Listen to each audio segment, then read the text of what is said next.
Assalamualaikum warahmatullahi wabarakatuh.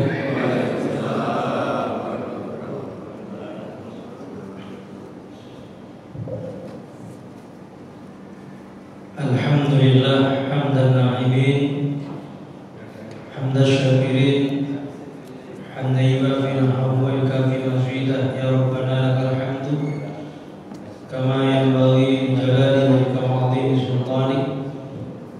Allahumma shalli wa sallim wa barik ala sayyidina Muhammad wa ala alihi wa sahbihi wa mubarak. La hawla wa la quwwata illa billah. Hadratal mukarramin, segenap para bapak, para ibu, hadirin hadirat kaum muslimin wal muslimat, wal mukminin wal mukminat. Mugia kula sedaya diparingi dening Gusti Allah sehat wal afiat. Ngaji mekaten mugia angsal ilmu kang manfaat. Kangge sambung bijak wonten akhirat, angsal rahmat dan syafaat. Amin ya rabbal alamin. Moga saking dibuka halaman 290.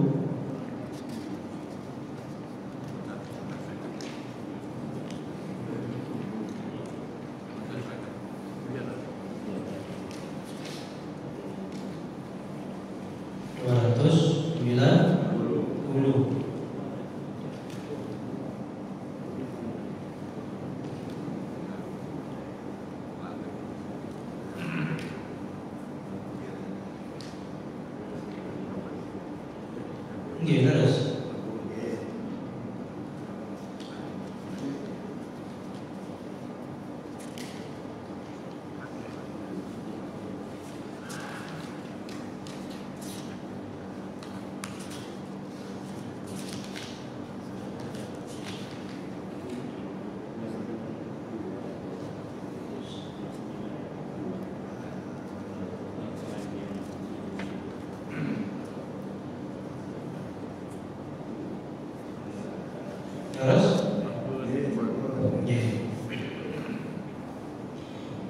Bismillahirrahmanirrahim. Hadis yang diriwayatkan oleh Ibnu Mas'ud radhiyallahu anhu bahwasanya dia berkata bahwasanya Rasulullah bersabda, la tazulu qadama 'abdin yaumal qiyamati hatta yus'ala an arba'in khisalin an umrihi fima afnahu wa an jasadihi fima ablahu wa an ilmihi ma amila bihi wa an malihi min aina iktasabahu wa fima anfaqahu. La tazulu qadama 'abdin, tidaklah melangkah telapak kaki seseorang yaumal qiyamati, besok pada hari kiamat, hatta sehingga yus'ala ditanya an arba'i khisalin, dari 4 perkara.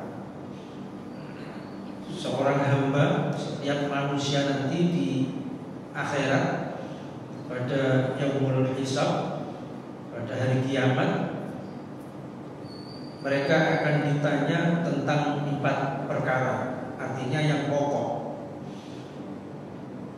An umrihi, tentang umurnya. Fima afnahu, untuk apa dihabiskannya. Jadi umurnya untuk apa dihabiskannya. Wa an jasadihi, dan dari tubuhnya. Fima ablahu, untuk apa digunakannya, dipakai. Wa an ilmihi, dan dari ilmunya. Ma amila bihi, apakah diamalkannya, wa amalihi dan dari hartanya, min aina dari mana iktasabahu untuk memperolehnya, wa fima dan digunakan untuk apa, anfaqahu dikeluarkannya. Jadi dalam hadis ini diterangkan oleh Nabi kita Muhammad SAW bahwa nanti kita semuanya di saat pada hari kiamat dikumpulkan di alam mahsyar itu akan ditanya tentang 4 perkara. Pertama tentang umurnya. Jadi umur yang kita miliki itu adalah merupakan sebuah amanah.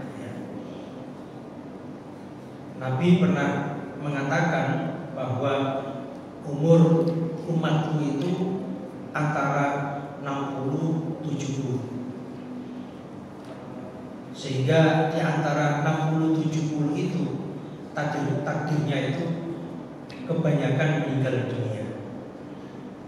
Walaupun ada yang belum mencapai 60 sudah meninggal dunia, atau lebih dari 70 masih hidup. Misalnya di usia muda kecelakaan atau jatuh atau sakit dan lain sebagainya. Demikian pula diberikan oleh Allah panjang umur melebihi usia 70 tahun. Itu berarti istimewa ya. Jadi kalau lebih dari 70 tahun itu termasuk seseorang itu kategori diistimewakan oleh Allah. Oleh karena itu kajian kita malam ini bertepatan setelah nisfu Sya'ban. Jadi kemarin atau tadi siang itu nisfu Sya'ban. Nisfu itu separuh, Sya'ban itu bulan Sya'ban.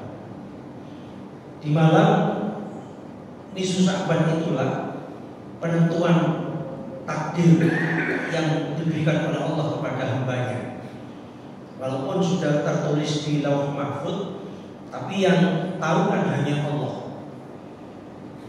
Nah, ketika nisfu Sya'ban itu daftar ajal kematian seseorang itu sudah diberikan oleh Allah di tangan malaikat Israil.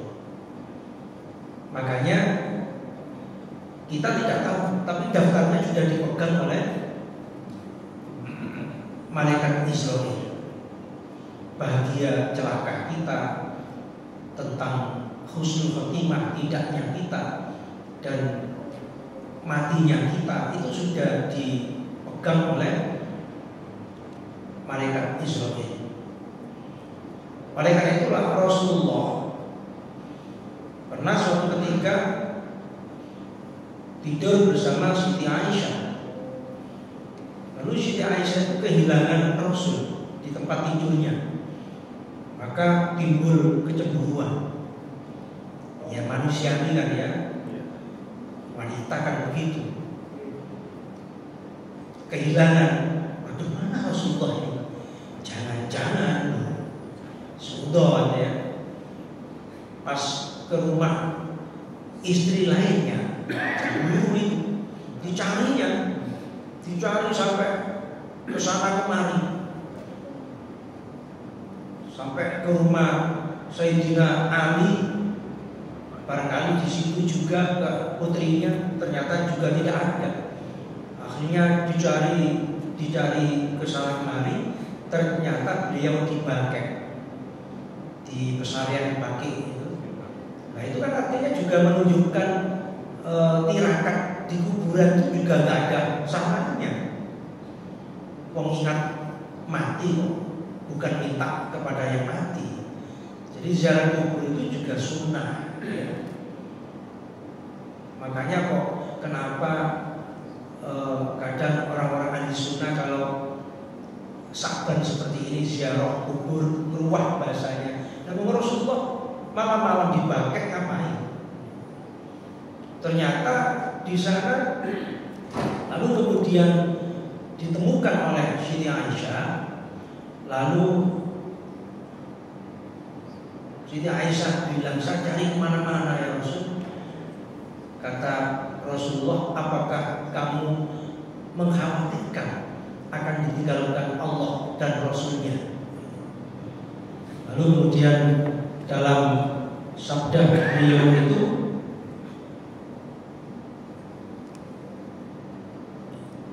qala Rasulullah Muhammad sallallahu alaihi wasallam,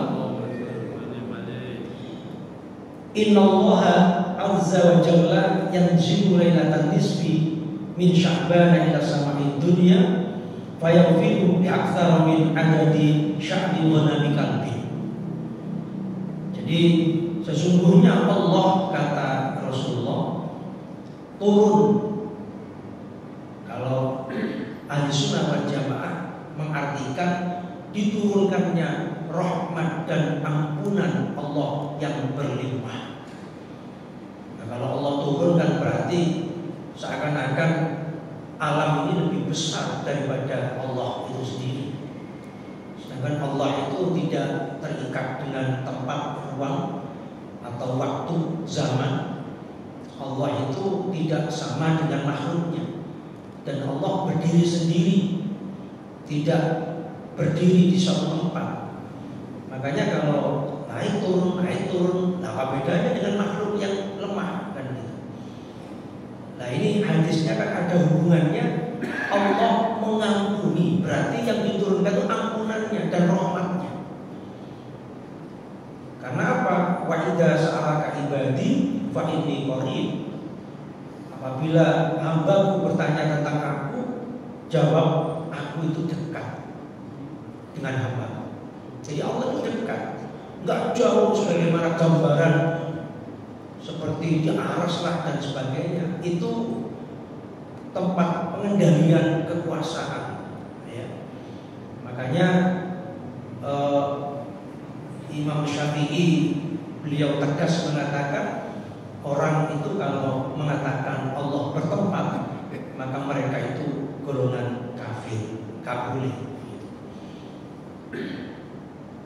Jadi Allah itu menurunkan ampunan dan rahmatnya yang berlimpah, mengampuni orang-orang yang bertaubat pada malam itu, sekalipun dosanya bagaikan bulu kambing yang pernah dimakan serigala.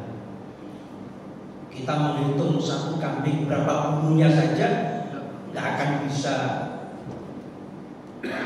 menghitung. Ini jumlah kambing yang pernah dimakan serigala atau harimau dan sebagainya, itu binatang buas. Itu tidak akan sanggup kita untuk menghitungnya. Sekalipun dosanya sebanyak itu diampuni oleh Allah. Ini Rasulullah. Dan ini hadis sahih. Hadis ini hadis sahih. Walaupun orang-orang Wahabi itu juga mengakui bahwa ini hadis sahih. Makanya para ulama menganjurkan kepada kita di malam itu ya tirakat seperti Rasulullah. Tirakat itu ya doa, ya sholat, ya baca Quran, ibadah kepada Allah, terutama doa. Doa pertama, mudah-mudahan diberikan oleh Allah sehat walafiat dan panjang umur. Karena pada nisfu Sya'ban tadi siang itu Allah membagikan lembaran daftar kematian kita kepada malaikat Israil. Makanya harapan kita setahun ke depan ini, ya Allah berikan panjang umur, berikan kami kesempatan untuk masih bisa taat, berzikir, beribadah kepada ya Allah. Andai kata pun tetap ditetapkan ajal kita, yang mudah-mudahan husnul Itu harapan kita. Karena husnul khotimah itu tingkatannya ada 5. Yang tertinggi saat kita meninggal membaca kalimat la ilaha illallah, dan itu harus kita khawatirkan. Kalau kita enggak misalnya punya uang, punya rumah, punya harta, punya istri, punya apa, kita enggak perlu khawatir karena Allah sudah menjamin kita. Allah enggak akan mendolimi kita. Selama kita masih hidup, rezeki kita masih terus berputar. Tapi yang kita khawatirkan, mati kita itu bagaimana? Tetap iman apa tidak? Husnul khotimah atau su'ul khotimah? Makanya yang paling tingkat tertinggi husnul khotimah itu saat meninggal dunia mengucapkan kalimat la ilaha illallah. Sepertinya gampang ya, la ilaha illallah, la ilaha. Tapi belum mesti. Orang yang kebiasaannya suka sertifikat tanah, jangan-jangan mau mati itu sertifikat, begitu. Orang yang biasanya TikTok itu, jangan-jangan kemudian TikTok. Yang kebiasaan suka catur, jangan-jangan sekar. Makanya kematian kita itu nanti tergantung kebiasaan kita. Level kedua, husnul khotimah itu di saat jihad, di saat bertempur dengan orang-orang kafir. Nah itu syahid fi sabilillah, itu tingkat yang level nomor 2. Kalau nggak ada perang, ya mengajar, termasuk jihad, mengajar, ngaji, khutbah, ceramah, dan jamaah yang mengikutinya. Nah, makanya kita ini andai kata ditakdir hari ini meninggal, insya Allah husnul khotimah. Amin ya rabbal alamin. Ada kakak saya aja ketika khutbah itu terjatuh meninggal. Yang Mukti itu ketika ceramah meninggal banyak. Kapan hari di HP itu seorang penghulu, seorang pegawai KUA ketika setelah mengakadkan akad nikah terjatuh di mejanya meninggal dunia. Nah itu termasuk husnul khotimah level tingkat 2. Level 3 ketika saat ibadah, apakah sholat, apa zikir, apa baca sholawat, baca Quran, puasa, kok meninggal, itu juga tergolong husnul khotimah.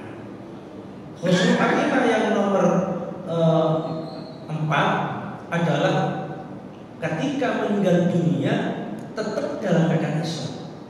Itu yang paling ringan, dan na'udzubillah adalah yang terakhir su'ul khotimah. Sekalipun dia pernah bersyahadat, sekalipun dia pernah mengucapkan kalimat la ilaha illallah, tapi kalau mati dalam keadaan berdosa, Allah nggak akan mengampuni. Pertama, orang syirik, walaupun Islam tapi pernah syirik, minta pesugihan misalnya, menyekutukan Allah dengan iblis, setan misalnya, itu kategori nggak diampuni dosanya, kecuali dia benar-benar tobat, betul menyesal, tidak mengulang. Yang kedua, pezina. Jadi berzina harus berhenti. Kalau masih terus melakukan perzina, Allah nggak mengampuni walaupun di Sya'ban ini, walaupun nanti Ramadan ini. Dia harus berhenti. Kemudian orang yang durhaka kepada orang tuanya, pernah durhaka, melawan, membentak dan sebagainya. Kemudian yang keempat, orang-orang yang sesama orang muslim tukaran, bertengkar. Nomor 5, setelah bertengkar dilanjut gak mau, tidak saling menyapa. Itu sebelum mereka melakukan kebaikan, gak akan diampuni dosanya oleh Allah. Yang keenam, memutus silaturahim. mari kamu wis pakai-pakai tak dulu-duluran tak tonggo-tonggoan. Tak konco-koncoan. Nah itu tergolong selama mereka masih memutus hubungan kekerabatan, persaudaraan, pertemanan, tidak akan diampuni dosanya oleh Allah. Nomor 7, pemabuk. Pemabuk itu minuman keras, sambil koplo, ya, heroin, narkoba, macam-macam itu tidak akan diampuni dosanya oleh Allah selama belum bertaubat. Ke-9, namimah, yang kebiasaannya provokator, adu domba, suka omongan seseorang disampaikan ke orang lain, tidak mengislahkan, malah dadekno ngobongi kancane ben lebih tukaran. Ini golongan namimah juga kalau tidak bertobat tidak diampuni. Yang ke-10 termasuk dosa-dosa yang tidak diampuni sekalipun bulan Sya'ban, bulan Ramadan itu selama mereka belum bertobat, pemakan riba, rentenir, ya, bunga dan lain sebagainya. Makanya Allah itu di Nisfu Sya'ban itu telah memberikan kartu daftar akan ajal kita. Lah andai kata kita masuk di kelompok 10 itu, maka tergolong su'ul khotimah. Naudzubillah. Mudah-mudahan level yang tertinggi semua di saat kita ajal nanti bisa mengucapkan kalimat la ilaha illallah, maka jaminannya dakhalal jannah. Amin ya rabbal. Oleh karena itulah ditanya tentang umurnya, umur kita untuk apa saja, umur kita untuk apa saja. Makanya Nabi mengatakan usia umat antara 60-70 itu artinya diharapkan umatnya Nabi yang usia antara 60-70 itu sudah waktunya tidak memperbanyak memikirkan duniawiya, sudah waktunya fokus akhirat, ya. Sudah waktunya fokus akhirat. Apalagi kalau sudah di usia di atas 70, itu saatnya detik-detik menentukan, kan begitu. Jangan sampai usia di atas 70 umat terus mati. Su'ul khotimah. Sekarang itu banyak loh Pak, banyak. Saya kadang itu lihat orang-orang itu live di HP, live buat TikTok. Lalu kemudian di TikTok itu menipu diri. Jadi wajahnya diperganteng, percantik. Jadi ada efek tipu-tipu di sini. Lalu untuk mengelabui para janda-janda itu, ya. Jadi hidupnya itu, ya Allah, dibuat begituan. Jadi keseharian siang malam itu gila TikTok. Ada Pak, bukan hanya ada, banyak. Semakin tua semakin jadi keladi ya, tua-tua keladi ya. Loh mungkin sampai ada orang yang bilang ke saya gini, Ustaz, ini lihat nomor HP saya. Oh cantik, kenalan sampean. Enggak, saya datangi ke Banyuwangi ternyata tua gendut, gitu katanya. Loh kok tahu ya, saya datangi. Loh sampai ini kok memburu janda, gimana ceritanya? Nah makanya hati-hati ya. Semakin tua, apalagi momentum Sya'ban ke depan ini HP itu dikurangi, apalagi bulan Ramadan.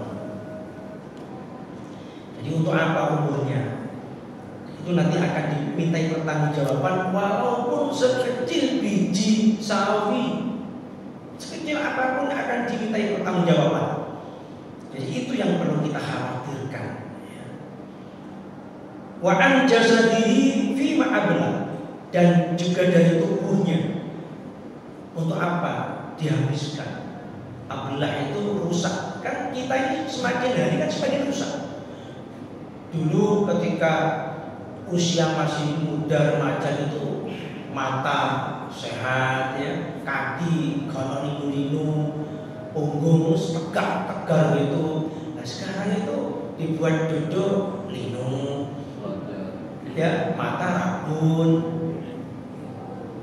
pendengaran ya banyak berkurangnya. Lah itu dulu ketika sehat itu apa itu?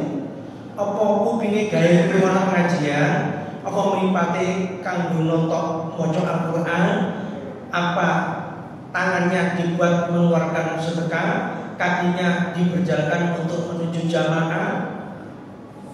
Lah itu semuanya akan dimintai pertanggungjawaban.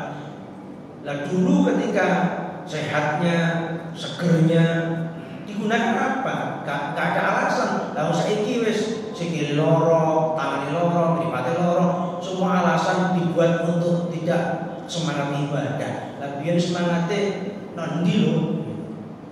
Nah makanya itu akan dimintai pertanggungjawaban. Nah senyampang ini kita masih hidup, masih diberi kesempatan oleh Allah. Ya walaupun loro-loro semangat saja ya. Untuk minimal di catatan buku amal kita itu ada catatan manis husnul khotimah. Wa an ilmihi ma amila bihi. Demikian pula yang punya ilmu. Nah, kita semuanya itu punya ilmu yang harus diamalkan. Jadi amalkannya misalnya begini, misalnya kalau kita mencontoh Nabi itu sulit ya. Sulit ya. Nabi itu kalau pulang dari masjid selalu pulangnya itu sampai matahari terbit. Jadi setelah subuh itu kalau pulang dia sampai matahari terbit. Makanya dikenal dengan Isra.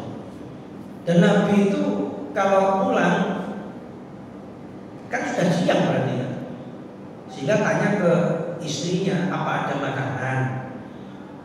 Boten enten ya Rasul. Ya wes ate ngono poso ae. Nah itu amalia sunnah Nabi itu begitu. Lah kita sebagai umatnya kan kebiasaannya nggak begitu. Mari jamaah, bisa jamaah itu menentukan alhamdulillah. Bisa jamaah itu alhamdulillah. Niru kanjeng Nabi. Nah kanjeng Nabi kan mulai sampai matahari terbit Isra selalu begitu. Lalu kalau tanya istrinya ada panganan. Lalu kalau kita banyak kulkas panganan tok, ya. Di tabungan duit tok, magic jar sekotok, kurang kita ini. Lalu Rasulullah nggak ada, nasi nggak ada, roti nggak ada, uang nggak ada, lauk nggak ada, ya wes kosong. Jadi makanya puasa sunnah itu walaupun tidak ada kaitannya dengan hari Senin, hari Kamis, Yaumul Bid, bulan-bulan yang dimuliakan oleh Allah, gak apa-apa. Itu namanya puasa mutlak. Sholat juga begitu. Sholat tidak harus terikat qobliyah, ba'diyah, tahajud dan sebagainya, hajat.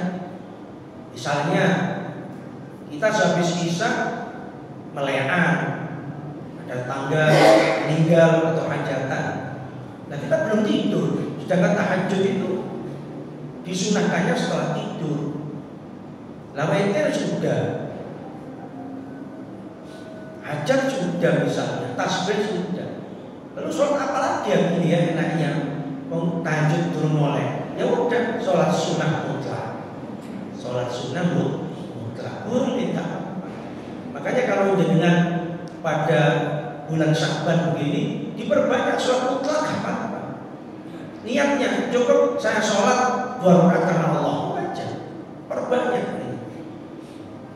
Yang menjadi berselisih kan kalau diniati sholat nisfu Sya'ban, nah itu yang menjadi persoalan. Hadisnya memang disampaikan di kitab Durratun Nasihin itu maudhu sehingga tidak boleh dikerjakan. Demikian pula di dalam kitab Fathul Mu'in juga tidak boleh dikerjakan. Jadi kalau sholat tasbih, sholat hajat, sholat taubat tidak masalah. Walaupun kapan saja di Sya'ban boleh, tidak di Sya'ban juga boleh. Atau kalau itu semuanya sudah ditambah kepingin sholat, ya sholat mutlak. Kalau sudah tidur, tahajud di malam hari. Berapa rakaat? Gak ada maksimalnya. Mau 1 juta rakaat, 2 juta rakaat, boleh mau asal kuat. Lah Rasulullah itu buktinya kakinya mesti bengkak kalau sholat sunnah. Bisa jadi itu karena lamanya dia berdiri, atau boleh jadi karena banyak rakaatnya. Nah kita jujur, pernah nggak kita sholat sampai kaki bengkak? Gak pernah. Rasulullah itu bengkak kakinya. Bisa jadi karena kelamaan berdiri, atau bisa jadi karena banyak rakaatnya. Tapi kemungkinan besar beliau lama berdiri. Karena persaksian Siti Aisyah itu, beliau kalau sholat sunnah itu Al-Quran berapa juz gitu. Nah kalau kita nggak hafal beberapa juz, ya surat Al-Ikhlas saja 1000 kali wis bengkak kaki ya. Jadi untuk apa ilmu? Nah itu ditanyakan kita. Makanya al-amal bila ilmin mardudatun la tuqbal. Beramal tanpa ilmu itu ditolak oleh Allah, nggak diterima. Tapi kalau punya ilmu kemudian tidak diamalkan, maka menjadi bumerang juga, dimintai pertanggungjawaban. Jadi orang pintar itu juga gak enak, jadi orang bodoh juga gak enak. Jadi orang pintar agak enak daripada orang bodoh. Karena ibadahnya orang pintar pasti diterima, orang bodoh belum mesti. Makanya kita harus pintar, seperti ngaji seperti sekarang ini kan dalam rangka untuk menambah ilmu. Nah kalau sudah dapat ilmu ya diamalkan, wajiban itu. Sehingga nanti bagaikan tumbuhan yang berbuah. Jangan sampai tumbuhan lalu kemudian tidak berbuah, atau berbuah tapi racun. Seperti buah yang di pinggir embong itu, buahnya besar-besar itu. Ya, apa namanya? Mojo. Apa? Mojo. Lodo. Mojo. Mojo ya. Kan itu gak bisa dimakan kan ya. Saya pernah bawa pulang itu dimarahi istri saya. Loh, sampai jangan apa itu racun dari itu. Tak pikir api deh, buah ini api itu. Kalau si Joko pengen jalan, jadi lu racun buah. Saya tahu itu. Saya pikir kok api belum tentu orang itu koyang-koyang api, tapi api kan gitu. Makanya harus diamalkan ilmunya. Wa amalihi min ainat tasabahu, dan dari hartanya ditanya itu dari mana dan kemudian digunakan untuk apa. Makanya amalan bulan Sya'ban ini yang paling bagus, satu levelnya berpuasa. Karena Rasulullah itu sering berpuasa. Pernah ditanya, ya Rasul, kenapa panjenengan berpuasa di bulan Sya'ban? Bahkan lebih sering banyak puasanya di bulan Sya'ban dibanding bulan-bulan yang lain kecuali Ramadan. Beliau mengatakan turfa'u fihil amal, karena amal manusia itu diangkat. Wa ana uhibbu ayyufa amali wa ana shahid. Alangkah aku senangnya kalau di saat amal itu diangkat aku dalam keadaan berpuasa. Karena orang puasa itu tidurnya ibadah, diamnya seperti orang yang berzikir, diberi pahala seperti orang berzikir. Diamnya itu seperti orang bertasbih, berzikir. Lalu doanya mustajabah, dikabulkan oleh Allah. Lalu amal ibadahnya, pahalanya dilipat gandakan. Makanya beliau berpuasa di bulan Sya'ban seperti ini. Dan itu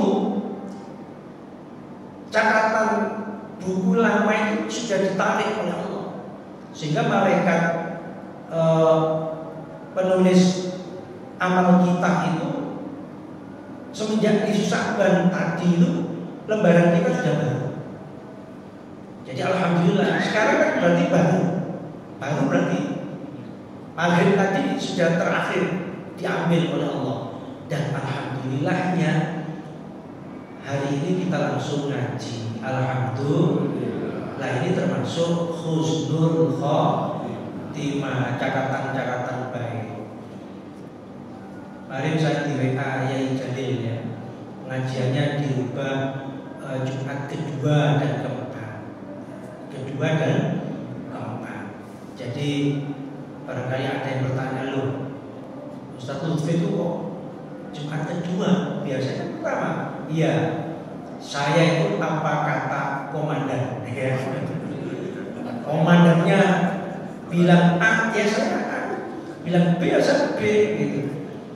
Ada yang tanya, Ustaz ngajinya kok kitab itu ya, kok kitab Durratun Nasihin tentang bab akhirat saja, kok ya kok tentang kontemporer dan sebagainya. Loh, saya kan apa kata komandan. Yainya bilang bahas itu, ya saya bahas. Jadi ya mohon maaf kalau mungkin di sini ada bahasan lain ustadz-ustadz yang banyak sehingga bahas masalah kontemporer, hukum dan sebagainya. Nah, karena saya terikat kitab ini, besok baca aja. Itu pun masih nyebal saya, masih saya tambahkan hal-hal di luar itu. Misalnya tadi nisfu sahabat kan bukan di sini. Nah, kalau di sini toh ya tentu monoton, kurang menarik juga. Kembali apa kata komandan. Nah, ini. Monggo, barangkali ada yang mau menyampaikan pertanyaan. Oke, monggo.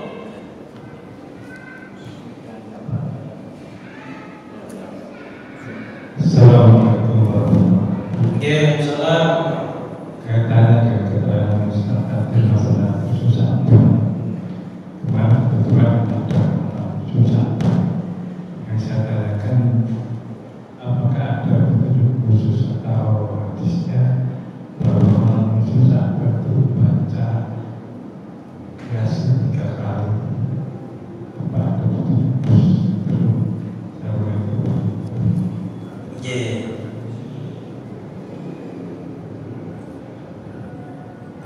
Sebelum saya jawab, saya sampaikan terlebih dahulu bahwa menurut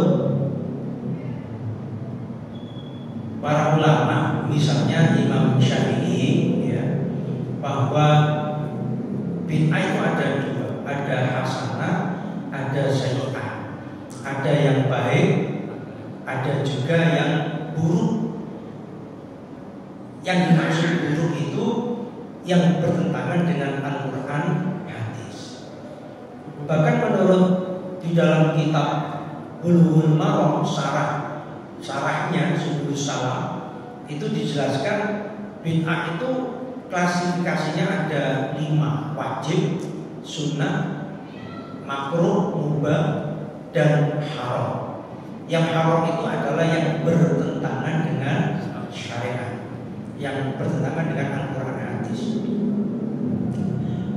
Oleh karena itulah para ulama pendahulu kita itu sebenarnya membahas bid'ah itu sudah selesai. Ya udah, ada hasanah, ada sayyi'ah. Contoh masjid itu bangun TPG. Nah, TPG itu di zaman Nabi juga nggak ada. Nah, itu termasuk hasanah. Ya. Sholat supaya suara lebih jelas pakai speaker ini. Nah, ini termasuk bid'ah hasanah. Lalu itu Al-Quran di depan itu juga Nabi dulu ya hafalan sholat itu nggak ada nyontek seperti itu termasuk bid'ah tapi hasanah. Khotib khutbah bawa buku, Nabi nggak pernah bawa buku, nggak pernah. Bawa Quran juga nggak pernah, hafalan langsung disampaikan. Sehingga kalau ada khotib membawa buku itu termasuk juga bid'ah, tapi bid'ah hasanah.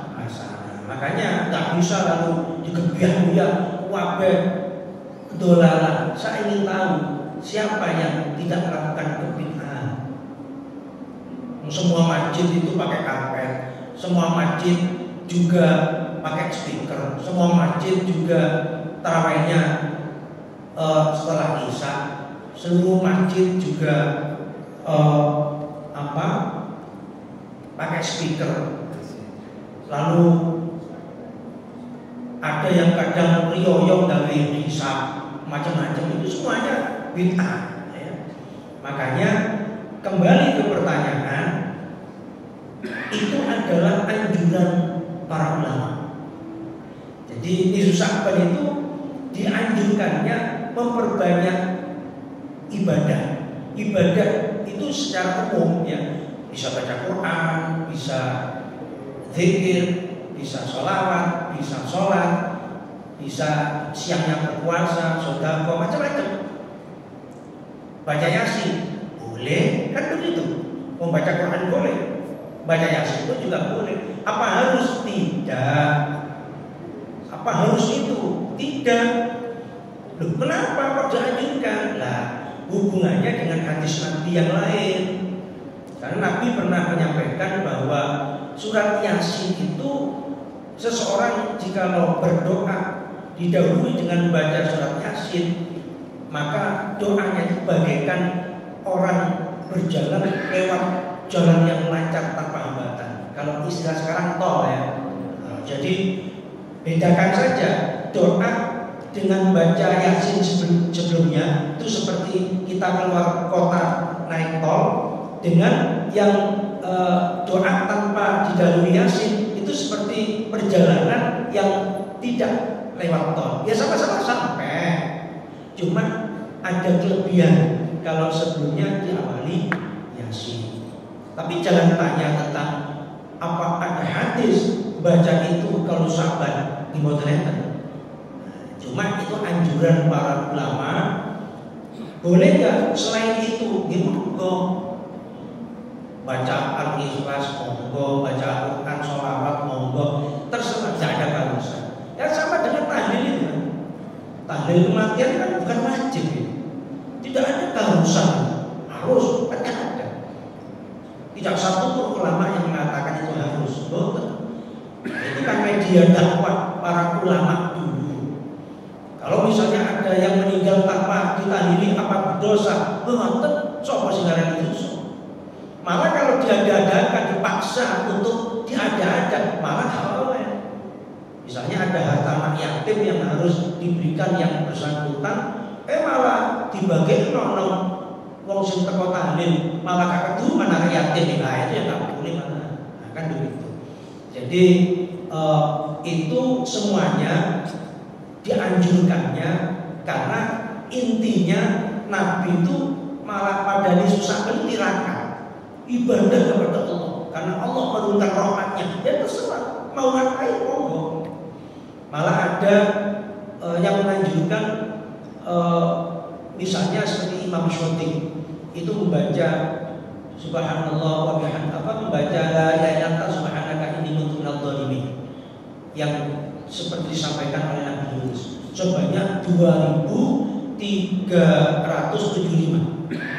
Milih yang mana? Yasin 3 kali atau la ilaha illa anta subhanaka inni kuntu minadh dhalimin 2375. Terserah. Milih kabeh Ustaz, ya monggo. Gak kabeh, ya monggo, gak masalah. Nah, yang penting jangan sampai waktu itu kita kehilangan momen. Berarti ya. Jangan sampai kemudian bid'ah, waduh. Wong munajat kepada Allah, ibadah kepada Allah kok sering dicacat-cacat. Belum tentu loh mereka yang membid'ahkan itu ahli ibadah juga. Jangan-jangan sebatas ditenggorokan. Begitu setelah ditenggorokan menguap gitu saja. Nah, makanya banyak orang yang kadang keluar dari kelompok-kelompok Wahabi itu dan kemudian mereka menyampaikan saya berdosa. Masa penggaweane cacatin wong kae kan. Makanya di dilihat dulu. Jadi sekiranya itu bertentangan, ya ditinggalkan. Kalau tidak, ya nggak ada masalah diamalkan. Asal kita tidak meyakini wajibnya loh ya. Kalau meyakini wajibnya ya nggak boleh. Nah itu namanya bid'ah yang dolalah nanti. Misalnya harus kalau nggak baca Yasin dosa sampai itu nggak boleh. Haram berarti. Boleh silakan Yasin monggo, sholat monggo, asal bukan sholat Isyaban, sholat hajat, sholat taubat monggo, nggak apa-apa. Betul ya? Monggo yang lain. Semua bisa. Oke semua. Sedikit aja. Oh dikit. Masalah bid'ah. Apa? Masalah bid'ah. Oh iya. Jadi kita umat Muslim, khususnya Indonesia, memang terlalu gampang melakukan bid'ah. Padahal bid'ah utama itu adalah menurut saya ulama saja.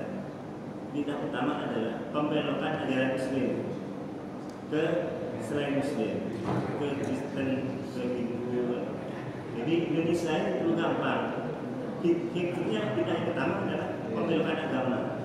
Dari agama Allah ke agama-agama lain. Ya, memang demikian itu.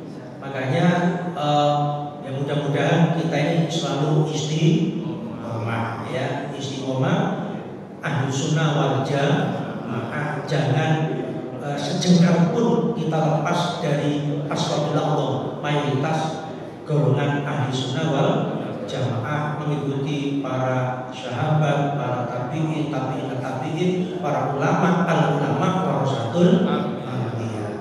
Demikian kurang lebihnya maaf. Wabillahi taufiq wal hidayah.